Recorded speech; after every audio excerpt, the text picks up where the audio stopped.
Roman and Emma were the couple everyone on campus looked up to. At just 18 years old, they seemed to have found a perfect love. Roman was a kind and sincere young man. He was completely devoted to Emma. For him, she was his first love, his whole world. He saw their future stretching out before them, full of shared dreams and happiness. To an outsider, their year-long relationship was a beautiful story. They were inseparable, often seen walking hand in hand, their laughter echoing through the college halls. They were the golden couple, a shining example of young love that everyone believed would last forever. But beneath the surface of this perfect picture, cracks were beginning to form. While Roman was content and deeply in love, Emma was growing restless. She found their comfortable routine suffocating. The predictability that Roman cherished felt like a cage to her. She was an adventurous soul, someone who craved excitement and the thrill of the unknown. Emma started to feel that their relationship, especially their intimacy, had become mundane.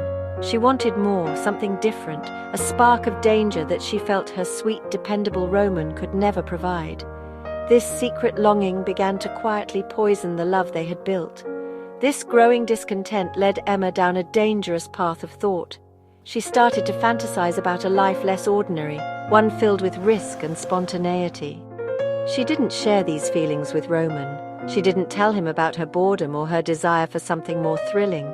Instead, she kept her thoughts to herself, allowing them to grow stronger in the silence. She convinced herself that her needs were not being met and that she had to find a way to satisfy them, even if it meant stepping outside the boundaries of their relationship. Her craving for excitement was becoming more important than her commitment to the person who loved her most. The difference in their hearts was a tragedy waiting to happen. Roman saw their love as a safe harbor, a source of comfort and strength. He believed in their shared promises and the life they were building together, brick by brick. Emma, however, saw it as a starting point she had already outgrown. She was looking for a storm, not a quiet harbor. This fundamental difference in what they wanted from love and from each other set the stage for a devastating betrayal. One person was building a home, while the other was secretly planning to set it on fire, unaware of the destruction that would follow. The night of the betrayal was a celebration. Midterm exams were finally over, and the entire college was ready to let loose. Roman and Emma went to a huge party, surrounded by their friends and classmates. The music was loud, the atmosphere was electric, and for Roman it was just another perfect night with the girl he loved. He had no idea that Emma had a plan. She had decided that this was the night she would act on her fantasies. She was determined to find the excitement she craved, no matter the cost. She saw the party not as a celebration with her boyfriend, but as an opportunity for a secret adventure. As the night wore on, Emma put her plan into motion. She began to flirt with a group of boys. These weren't just any boys, they were Roman's 6 closest friends. Media group of 6 young men laughing together at party, close-up of male friends together, at stock at distribute _equally, Dylan, Henry, David, Lucas, Carson and Jake. Roman, trusting and unsuspecting, didn't notice the dangerous game she was playing. At one point, Emma turned to Roman and told him a simple lie. She said she was going to the bathroom with her friend Carla to fix her makeup. Roman smiled, told her okay, and went back to talking with other friends, completely unaware of the devastating deception that was about to unfold just a few rooms away. Once she was away from Roman, Emma did not find her friend Carla. Instead, she met Roman's friends, one by one, in the bathroom.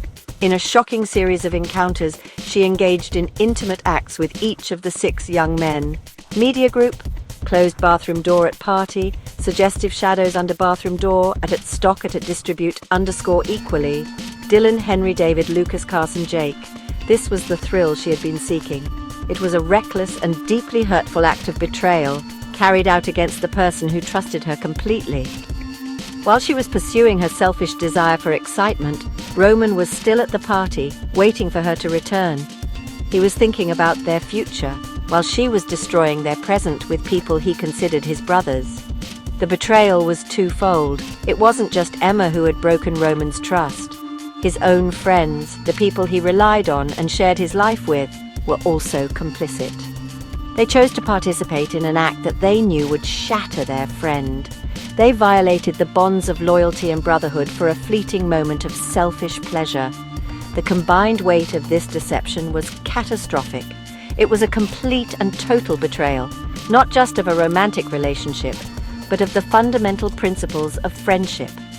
Roman was alone at that party in a way he couldn't yet comprehend, surrounded by the smiling faces of those who had just stabbed him in the back. The next morning, the world came crashing down on Roman. He was in his apartment with Emma still asleep in his bed when his phone buzzed. It was an email from an anonymous sender. The subject line was chilling. "You need to see this." With a feeling of dread, he opened it. Inside, there was a message that read, "You deserve to know the truth. These videos are already out there. Everyone knows." Attached to the email were 6 video files. Each file was labeled with the name of one of his best friends. His heart pounded in his chest as he clicked on the first one. What he saw was his worst nightmare brought to life. The videos showed Emma, his Emma, in the college bathroom with each of his 6 friends. The recordings were clear and undeniable. The shock was like a physical blow, knocking the air from his lungs. He felt a wave of nausea and disbelief wash over him. This couldn't be real. But as he watched each video, the horrifying truth sank in. The woman he loved and the friends he trusted had betrayed him in the most profound and humiliating way imaginable. A second email arrived, confirming that the videos had already been leaked to college group chats. The whole campus knew. With a cold rage building inside him, Roman walked over to the bed where Emma was sleeping peacefully. He woke her up and held the phone in front of her face, forcing her to watch the evidence of her betrayal. There was no denying it. The color drained from her face, but her response was not one of deep remorse. She admitted to it, but her words were like pouring salt on an open wound.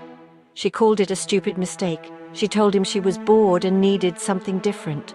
Worst of all, she said, it didn't mean anything. Her casual dismissal of her actions shattered what was left of Roman's heart. Her words echoed in his ears, twisting his pain into a furious anger. It didn't mean anything to her, but it meant everything to him. It meant the end of his trust, the end of his love, and the end of his dignity. The public humiliation was a crushing weight. The casual cruelty of her excuse was the final push over the edge. In that moment, something inside Roman broke. The kind, soft-hearted young man disappeared, replaced by someone consumed by rage and a desire for revenge. He walked out of the bedroom and toward the kitchen, his mind set on a terrible path. Roman's pain turned into an unstoppable rage. He grabbed a large kitchen knife and returned to the bedroom. Emma, finally realizing the gravity of the situation, began to plead and apologize. But it was too late. Her words were empty now. Roman was no longer listening. He saw her not as the woman he loved, but as the source of all his agony and humiliation. He attacked her, stabbing her repeatedly. His final words to her were, "This is for everything you've taken from me," before he delivered the fatal blow. In a few horrific moments, one life was ended and another was forever ruined. Roman fled the apartment, but he didn't get far.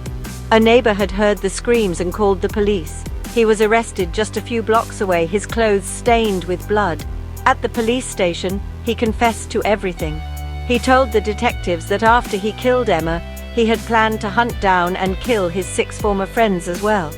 His crime was a direct result of feeling pushed beyond his limits, a tragic explosion of emotion. His arrest marked the beginning of a long and painful legal process that would ripple through the lives of everyone involved, changing them forever. The aftermath was a storm of grief and public shame. Roman's trial was swift. He was found guilty of murder and sentenced to life in prison without parole. The 6 friends were publicly shamed and suspended from college. Some dropped out entirely, their futures tainted by their actions. The families were left to pick up the pieces. Emma's mother defended her daughter, saying that while she made a mistake, she didn't deserve to die. Roman's parents were devastated, struggling with the shame and the loss of the son they knew. 2 families were destroyed, their hopes and dreams replaced by a nightmare of courtrooms and prison visits. This tragic story is a powerful lesson about the consequences of our actions. It shows how betrayal and a thirst for revenge can lead to irreversible destruction. Acting on impulse, whether it's a desire for excitement or a fit of rage, can have a catastrophic cost. This is a call to all of us to choose a better way. We must value honesty and empathy in our relationships. We must communicate our feelings instead of acting on secret desires. And when we are hurt, we must seek help and choose healing over revenge. Because once a line is crossed, there is no going back and the price is always too high.